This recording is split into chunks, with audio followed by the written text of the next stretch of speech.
যা জানি তা কন লাগবো না, যা না জানি হেডা কন। আমার মেয়ারে নিয়া আপনার কি কথা? আমার মেয়া হন অন্য ঘরের লক্ষ্মী, তারে নিয়ে আপনার না চিন্তা করন লাগবো আর না হাসিকে তার কথার ইতি টানতে না দিয়ে মাথায় শক্ত হাতের এক থাবা বসিয়ে সুভাষ হুঙ্কার ছেড়ে বলল, হেই চাপা খুললি তুই, কইছি না আগে পুরা কথা হুন। আমি তোর বড় মেয়া নিয়া কথা কমু কিরে? ও আমার মেয়া না, ও মরুগা মইরা ভাইসা জাগা, আমার তাতে ঠেকানা। আমি কথা কমু লাকির নিয়া, ওরেও তো আমি জন্ম দিছি, ওরে নিয়া কথা কওয়ার অধিকার আমার আছে। আমি দয়া কইরা ভিক্ষা দিছিলাম তোর বোনেরে, পালবার দিছিলাম তার কাছে আমার ছোট মেয়াডারে। শালি আটখোরা পোলাফান জন্মাইতে পারে না, পাগল হয়েছিল। এদিকে আবার তুই মেয়ার পর মেয়া জন্মাইতাছিলি, তাই আমার ঘরের বোঝাও কমাইছিলাম আর ওই শালির সংসারও বাঁচাইয়া দিছিলাম। এখন আমার মেয়ে আমার ফেরত চাই, আমার মেয়ে আমি বিয়া দিমু। কাল যাবি তোর বোনের বাড়ি, লাকিরে নিয়ে আবি কালকাই, রতনের লগে বিয়া দিমু ওরে। এত ভালো পাত্র আমি কোনো মতে হাতছাড়া করবো না। সোনার আংটি বেহা হইলেও তা সোনাই, তার দাম কোনো হান দিয়া কমে না। রতন হইল একখানা ভাঙ্গা সোনার আংটি, ওই সোনার আংটি আমি ছাড়মু না। হাতে না উঠুক পকেটে তো উঠবো, আমি পকেটেই উডামু। হাসি হতবিহবল দুর্বল নজরে তাকিয়ে রইল তার স্বামী নামক পশুটার দিকে। একজন পুরুষ মানুষ খারাপ, জঘন্যতম স্বামী হতে পারে, কিন্তু বাবা হিসাবেও কি ততটাই খারাপ হবে? কই, তার বাবাকেও তো দেখতো তার মায়ের গায়ে হাত দিতে, যখন তখন যার তার সামনে খারাপ আচরণ করতে। কিন্তু বাবা হিসাবে তো তার তুলনা ছিল না। যতদিন বেঁচে ছিল প্রাণপণে প্রচেষ্টা করে গেছে তার আদরের কনিষ্ঠা কন্যা হাসির মুখ থেকে যেন হাসি দূর না হয়। কত আগলে রাখতো তাকে বাবা নামক মানুষটা। তাহলে এই মানুষটা কেন এমন? নিজের সন্তানদের প্রতিও কোনো মায়া নেই, আহ্লাদ নেই, চিন্তা নেই, মনে শুধু নিজের স্বার্থ সিদ্ধি করে নেওয়ার সংকল্প মজুত করা।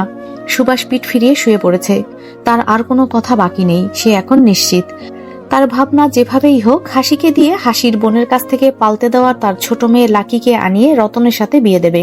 তাহলে তার রাস্তা পরিষ্কার হয়ে যাবে, উদ্দেশ্য সফল হতে দেরি হবে না আর। লাকি তোর মায়ের মতোই আগুন সুন্দরী, আখির রূপ তো তার ধারে কাছেও না, আখির থেকে বহুগুণ রূপসী আর চুপচাপও বটে, শুধু বয়সটাই যা কম। সবে 16 বছরে পড়লো বোধহয় এই দুর্গাপূজায়। সে সময় তো হয়েছিল মেয়েটা। সুভাষচন্দ্রের মনে পড়ল দশমীর এক সন্ধ্যায় জন্ম হয়েছিল লাকির। তাতে কি, হাসিকে তো সে 14 বছর বয়সে বিয়ে করে ঘরে তুলেছিল, সে তো দিব্যি সংসার করে যাচ্ছে। লাকি তো সে অনুযায়ী আরো বড়, ও আরো ভালোভাবে পারবে। সুভাষচন্দ্র এসব আকাশ পাতাল ব্যবধানের চিন্তা ভাবনা করতে করতে একসময় নাসিকা ইঞ্জিন চালিত মোটর গাড়ি স্টার্ট করে তলিয়ে গেল ঘুমে। হাসি বসে রইল স্তব্ধ হয়ে, উপায় খোঁজার চিন্তা নিয়ে প্রার্থনা করতে লাগলো বিধাতার কাছে নিজের নারী ছেঁড়া ধনকে বিপদমুক্ত করার জন্য। রতন নামক বিপদটা কি তবে জেঁকে বসবে? কি করে বাঁচাবে মেয়েটাকে? দরজার কপাটে হেলান দিয়ে দুহাতে দু পকেট দখল করে দাঁড়িয়ে আছে নিশান। শাড়ি পরা এক রমণীর অবয়ব দর্শন করছে দু নয়ন ভরে। বউটা তার শাড়ি পরেছে, ভাবতেই কেমন একটা ভালো লাগার হাওয়া বয়ে যাচ্ছে শরীর জুড়ে। এই প্রথম তাকে শাড়ি পরা দেখলো সে। এতক্ষণে সে ড্রয়িং রুমে বসেছিল আখির ওপর রাগ করে নয়, আখির ওপর তার মোটেও রাগ নেই। দুদিন একটু রাগ দেখিয়েছে আখিকে শাস্তি দিতে, যাতে অমন কথা আর কখনো মাথায় না আনে। আসলে এতক্ষণ রুমে না আসার কারণ হলো গৌরব।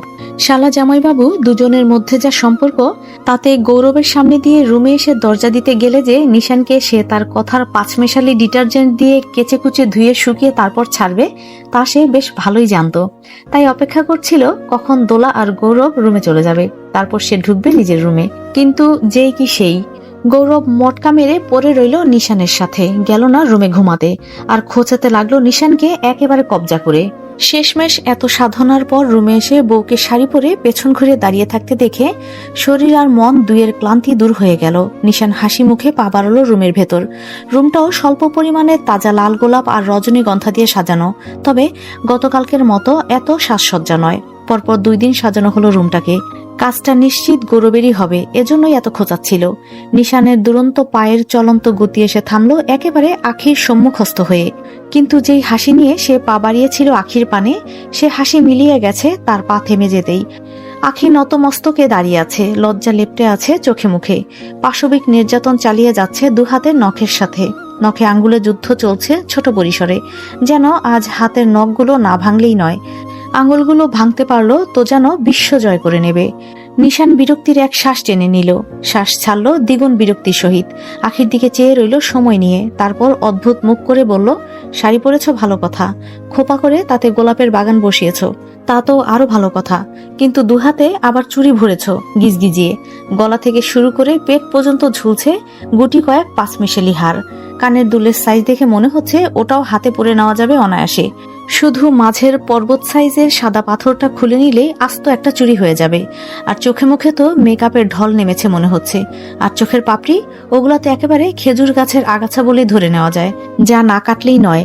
আর সেই আগাছার ওপরে আবার শেওলা ছাতার চর পড়েছে মনে হচ্ছে।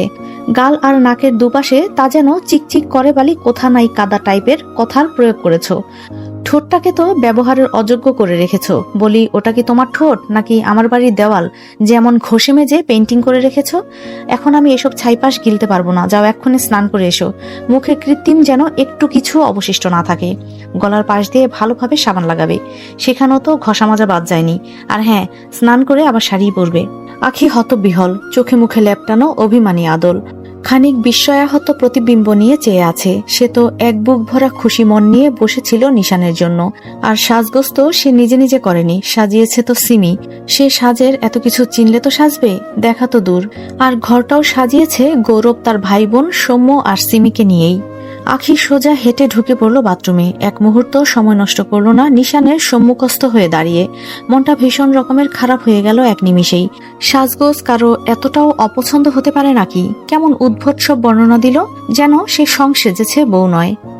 জাগ্রত ফাল্গুনীর এক হাত মুঠোয় ভরে আরেক হাতে ফোন কানে নিয়ে নিশানের সাথে কথা বলতে বলতে ধীর পায়ে নামছে। নিশান আখিকে স্নান করাতে বাথরুমে পাঠিয়ে দিয়ে একলা বসেছিল রুমে। তাই জাগ্রতকে ফোন দিয়ে অপেক্ষার সময়টা কোনো মতে শেষ করছে। জাগ্রত ছাদের শেষ সিঁড়ি বেয়ে নিচে নামতে না নামতেই দেখতে পেল তাদের রুমের দরজায় সিটকিনি খোলা, বাইরে আবার দুজোড়া জুতো রাখা। জাগ্রত নিশানের সাথে কথা বলা শেষ করে ফোনটা রেখে দিয়ে ভাবুক চেহারায় এগিয়ে গেল রুমের ভেতরে। ফাল্গুনী পা বাড়ালো না জাগ্রতর সাথে, দাঁড়িয়ে রইল ঠায়। সে বুঝতে পারছে জাগ্রতর কাছের লোকদের মাঝে কেউ এসেছে, নয়তো তালাকে খুলবে। চাবি তো সে হাতে করে নিয়ে গেছিল ছাদে যাওয়ার সময়। ফাল্গুনীর সংকোচনীয় মনটা কেমন পালাতে চাইছে। মনে হচ্ছে এ জীবনে আর কারো সম্মুখীন না হতে হতো, তাহলে জীবনটা সহজ হতো। শুধু সে আর জাগ্রত মিলে কাটিয়ে দিত পুরো জীবনটা। ফাল্গুনী ভেতরে যাবে কি যাবে না করে পিছু ফিরতেই কেউ একজন পেছন থেকে এসে জড়িয়ে নিল আপন আলিঙ্গনে। ফাল্গুনী চকিতে পিছু ফিরে দেখতে পেল ছোট একটা বাচ্চা মেয়ে জাপটে ধরেছে তার কোমর।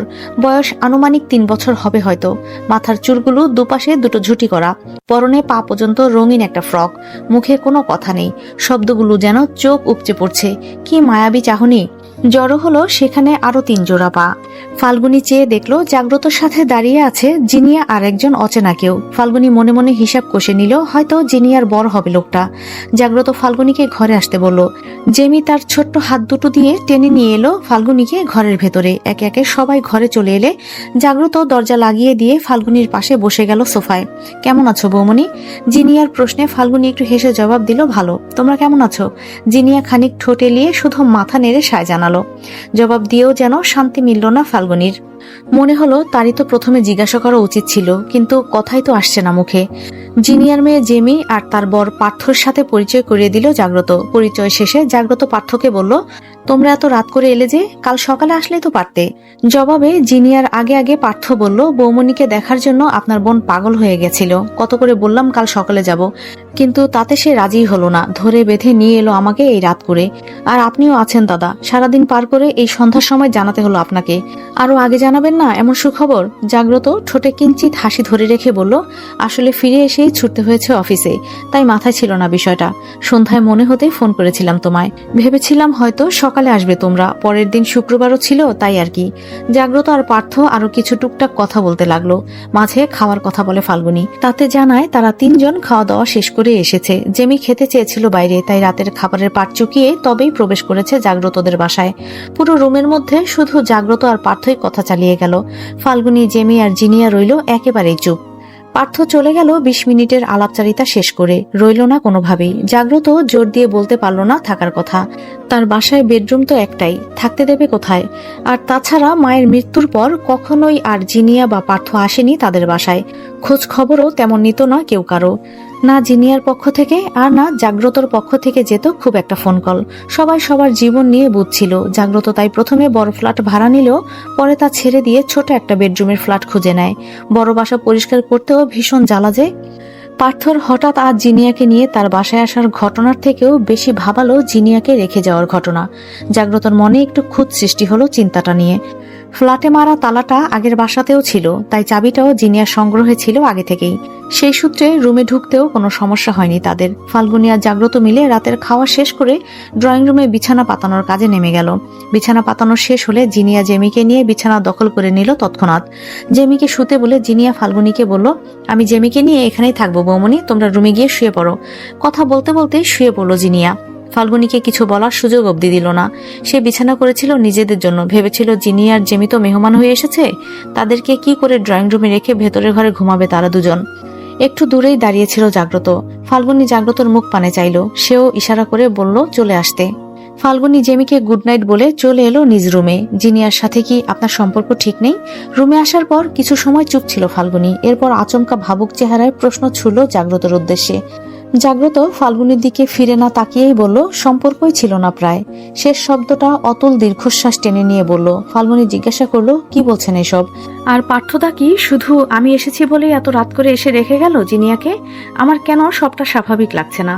পার্থ যে স্বাভাবিকভাবে শুধু তোমার উদ্দেশ্যে আসেনি জিনিয়াকে নিয়ে, সেটুকু হলপ করে বলতে পারি, কিন্তু কেন এসেছে তা জানি না।